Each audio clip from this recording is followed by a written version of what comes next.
హిందీ భాష అభివృద్ధికి పట్టణానికి చెందిన గుజరాతీ శివరాం ఎంతో కృషి చేశారని వైద్యారోగ్య శాఖ డీడీసీ నరేందర్ రాథోడ్ తెలిపారు.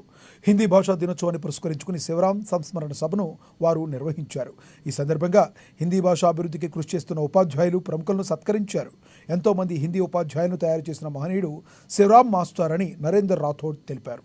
ఉమ్మడి ఏపీ రాష్ట్రంలో అప్పటి రాష్ట్ర గవర్నర్ చేతుల మీదుగా హిందీ ప్రతిష్ట ప్రచారక్ అవార్డు తీసుకున్నారని, హిందీ భాషను మరింత బలోపేతం చేసేలా ఆయన సేవలను విస్తరింపజేయాలని వారు ఆకాంక్షించారు.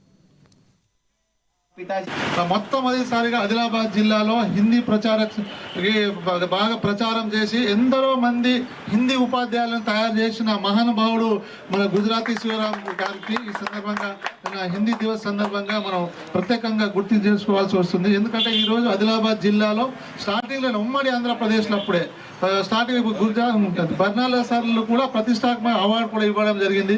ఆ విధంగా మన హిందీని ఒక ప్రచారంలో ముఖ్యంగా ఆదిలాబాద్ జిల్లా లాంటి ట్రైబల్ జిల్లాలో ఇంతమందిని టీచర్ని తయారు చేయడం కానీ హిందీ గురించి అందరికీ తెలవడం. ఎందుకంటే ఇది మాతృభాష లాగానే ఇక్కడ ఆదిలాబాద్లో హిందీ అనేది తెలుగు కంటే హిందీనే ఎక్కువ మాట్లాడే భాష కాబట్టి అందరికి ప్రచారం చేసి ఇంత చేసినందుకు ఈ సందర్భంగా నేను ప్రత్యేకమైన ధన్యవాదాలు చెప్తున్నాను. అలాగే వాళ్ళ తండ్రి గురించి స్మారకంగా వాళ్ళు ప్రత్యేకంగా గుర్తు చేసుకొని ఇప్పటికీ ఈ విధంగా సభ నిర్వహించడం అది నిజంగా అభినందనీయం.